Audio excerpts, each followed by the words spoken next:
Hello, ladies. Good afternoon. Good Monday afternoon to everyone. Hope everyone is having a fabulous Monday. I am, and I was coming to you with a vlog today, and there's just some stuff that I've seen that I wanted to just kind of speak upon for just a second, just a moment. Now, you all know when I talk on this blog, I say what it is I mean to say. This blog is not for everyone, because I just kind of say it like it is. I'm very direct. I appreciate direct people, and stuff. So I just say what it is I need to say. It's no beating around the bush, no trying to make it sound beautiful and lovely when it's not beautiful and lovely. I'd rather somebody tell me an ugly truth than tell me some pretty lie. Okay, that's my philosophy. And so when I come on here and I talk about things, I want to be honest. And I've just seen some stuff here lately that's just kind of had me thinking about, black women and black women dating, and specifically interracially dating, and some of the things that we keep kind of telling ourselves and myths we keep telling ourselves and stuff that we want to believe so we don't really have to go out and take a risk, or we don't have to try, or we don't have to get rejected. If I just kind of reject the idea from words say go, then I don't really have to put myself out there to take a risk, and to do some things. If I just tell myself some myth that I've heard over and over again, although people have been telling me again and again, it's just a myth, it's not true, those things aren't true, then I can convince myself, well, yes, I don't have to do that. I don't have to go out. I don't have to put myself on the line. I don't have to put my heart on the line. I don't have to do anything. And so the thing today I'm going to be talking about is we don't draw who we are. I mean, we don't draw what we want. Excuse me. We don't draw what we want. We draw who we are. That's what we draw. It doesn't matter what you do. You're going to draw you. And I think sometimes we're in a little bit of a fog or a hazy world of who we think we are, although we aren't that person at all. And we're telling people who we are, but really, we're not that person. We're someone else, and stuff. And I think it's just a thing for us to, we like to lie to ourselves. Let's not joke. We as people like to lie to ourselves. It makes us feel good, and stuff. And, nowadays we can, lying to yourself has become an art. It's become, it's a second language almost. That people are lying to themselves and saying that they're this person when they're really not, and saying they do this when they really don't, and saying they're like this when they really aren't. I am who I am. There is no need for me to lie to myself or to lie to anybody else about who I am, because it's going to come out anyway. Even if I lie, eventually that person will show up and will come out. It doesn't matter how much you can't hide it, as much as you think you can hide it. You can't hide it. You can't keep it to the side. Eventually, that person has to come out. And so this thing of, well, I'm really confident and I'm really beautiful and I'm really this, I'm really that. But there's something about when you interact with people that person never kind of shows up. Another person shows up. And it's usually sort of the bad side of that person, the person that's kind of petty, the person that's kind of arrogant. Maybe they have low self-esteem and things like that. I was watching a very good show last night with Paul Carrick Brunson, who I love, and I used to read article. He used to write articles over at Beyond Black and White and stuff. Great guy, and he's a matchmaker. And I was watching the show last night on Oprah's network called Love Town that he's doing, and him and another matchmaker are in this little town in Georgia trying to match people up and get kind of the love going again for some people and stuff. And so there were a couple of people they brought in, some singles they brought in. I think it was five, three guys, no, five, no, six, three guys, three girls. and they brought in, and each of them was saying who they were, or who they thought, at least who they thought they were, and stuff. And so at the end, they have kind of this singles party where they tell all the singles in the town to come to this bar tonight, and they take their six singles that they're going to do the matchmaking for, and they throw them kind of out there to see kind of who they are, what they do well, what they don't do well.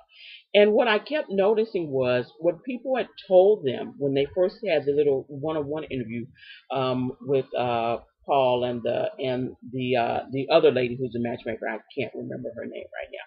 But what they told them wasn't really what they were.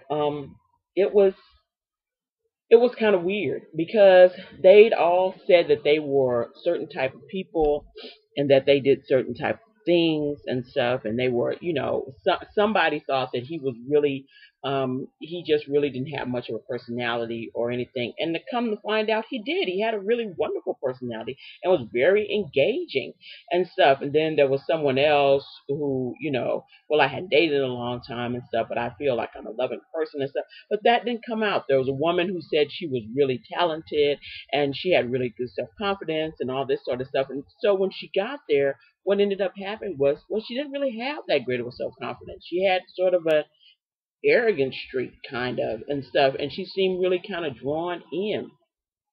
It was really weird to see how much disconnect people had between who they thought they were and who they really were when they were around trying, meet new people and do stuff with new people and stuff like that. I hear black women talk all the time about, oh my goodness, I date interracially, or I date white guys or non-black guys, but they're not really interested in black women. They don't really say anything to black women. They don't really talk to black women. They think, because of all the media images, they think we're horrible women. Listen, I've dated white men and other non-black men for 20 years, over since I'd moved up here to Seattle. I dated, and a little bit while I was living down in San Antonio, Texas, a little bit and stuff. What I found was guys weren't all freaked out about some images that they saw on TV. Now, there were guys who thought black women were this and black women were that, and usually I just kind of got rid of them. They weren't, but it wasn't a lot of them. There were a few, and it was just like, okay, I don't have time for you, and you're all worried about stereotypes and stuff like that. I'm not worried about you. Most guys just wanted to know that black women were interested in them. That was it. And so when I would go on a date with them, or we would talk or whatever, they would always be so shocked. I mean, that was the one of the first things, is they would be so shocked that I was talking to them, or I was going on a date with them, or I had an interest in non-black men or preference for non-black men, and they were always like so shocked. They just couldn't believe it. I didn't know that. The majority of guys, besides my now current husband, and I'm trying to think of anybody else, my now current husband and one other guy that I dated, the majority of guys that I dated while living here in the Seattle area, I was the first black woman they had ever dated. And that was, I dated a few guys. I wasn't here and there and everywhere, but I dated a few guys. And so, but they were always like, we never thought black women were interested in us. We just thought black women were interested in black men. Even my own husband thought that and stuff. And so I was just like, really, you dated a black woman before and stuff? He's like, but really, I didn't think black women were interested in white men and stuff. I just, what I'd heard. Okay, there we go with the myth.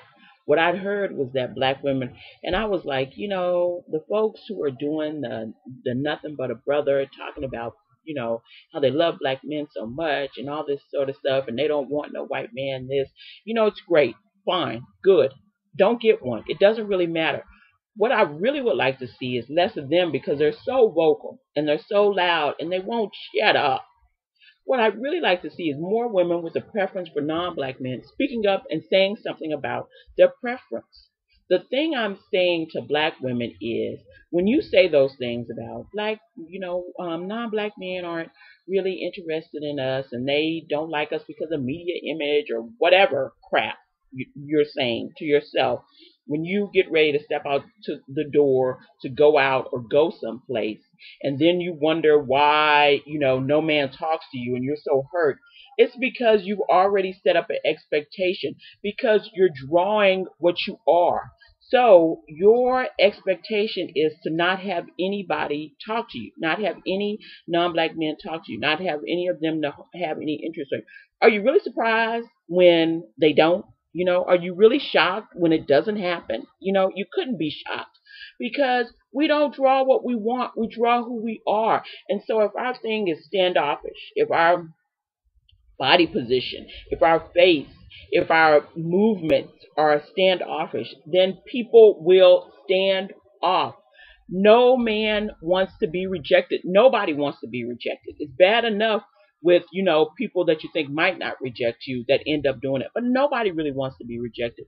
So why would I take a risk if I'm looking at you and you're looking like you really have no interest in me, and you're kind of mean mugging, or you're there with your arms crossed, or you're looking standoffish and whatever, and then you wonder why no one approaches you and stuff. Yeah, it's because of you. Sometimes it's just you.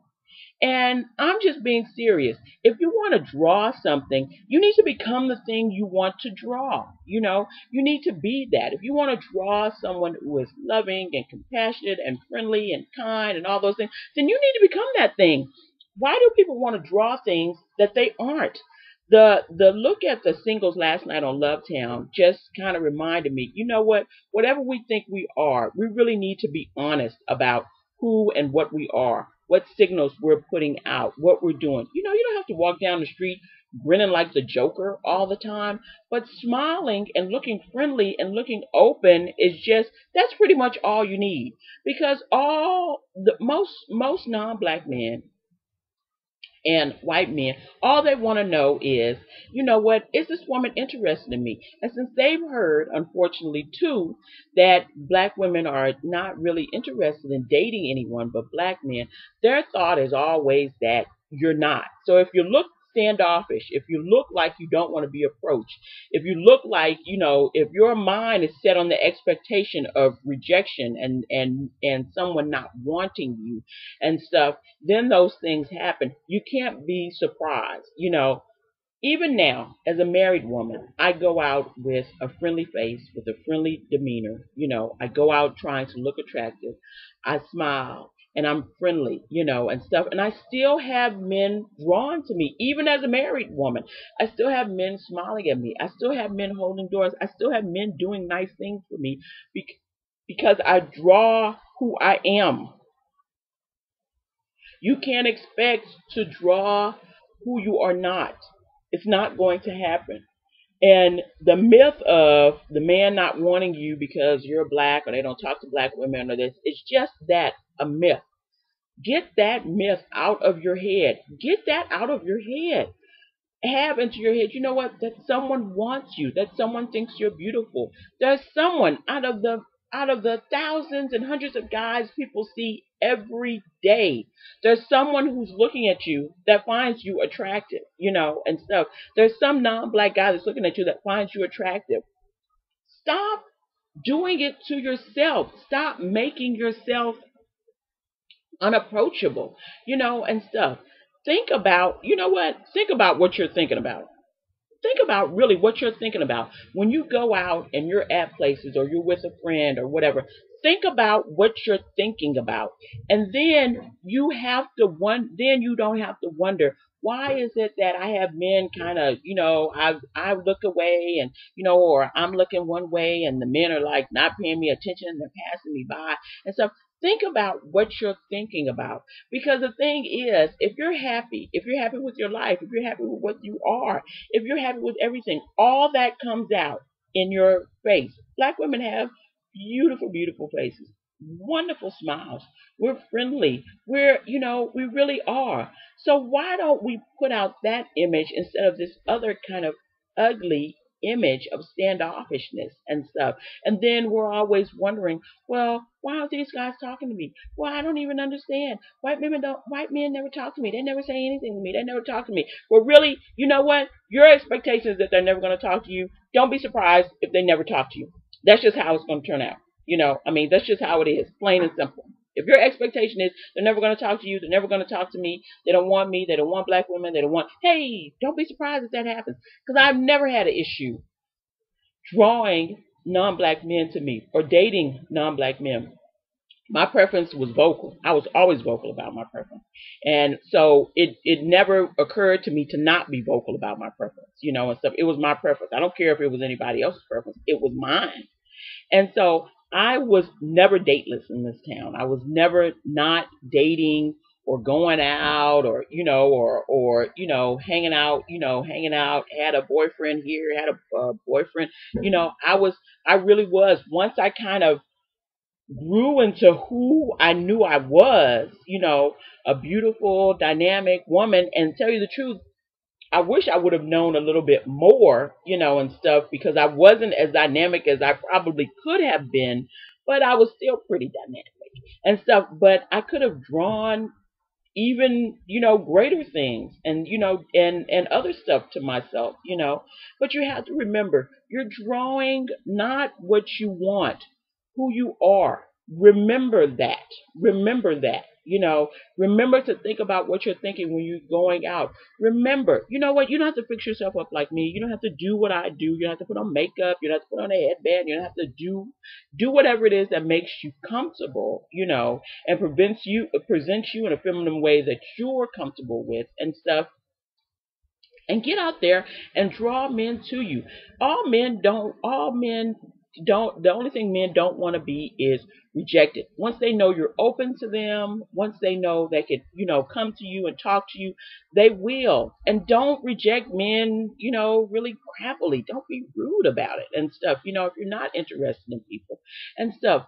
But at least let them know, because listen, another man is watching you reject that other man rudely. And he's like, no, I'm not walking up to her. So remember to be on your best behavior. If you do reject someone, reject them nicely and not crudely. That way you don't have the appearance of being a bitch in front of another man. Okay? Most definitely. I would definitely advise all women to do that. But make sure, be honest about who you are and what you're thinking. Because what you think you're projecting really many times isn't it. And that's because people aren't honest about who they are. Be honest. If you're having some issues, if you're having some stuff, be honest about those things. And then you can work on those things. But don't lie to yourself about who you think you are. Because believe me, whoever you think you are, who you really are is the one that is going to show up all the time. I don't care what you try to do. You cannot hide the real you. So make sure that you have the self-confidence, self-esteem, that you're kind and compassionate, that if you're humorous or whatever it is that you want to draw, whatever it is that you want to draw, you want strength of character, things like that, whatever it is you want to draw, that you are those things yourself, really and truly, not on a surface level, on a deep, significant level. Then you can draw that to you in other men. And don't worry, white men are like any other men. They just want a cute woman. They're just looking for some woman that'll be willing to accept them. That's cute. That's it. And cute is so relative. So don't worry. There's a man out there that's going to find you attractive just the way you are. But you have to be who it is that you want to draw at all times. So that's just my advice for today. I hope it was helpful, and I'll talk to everybody later. Bye-bye.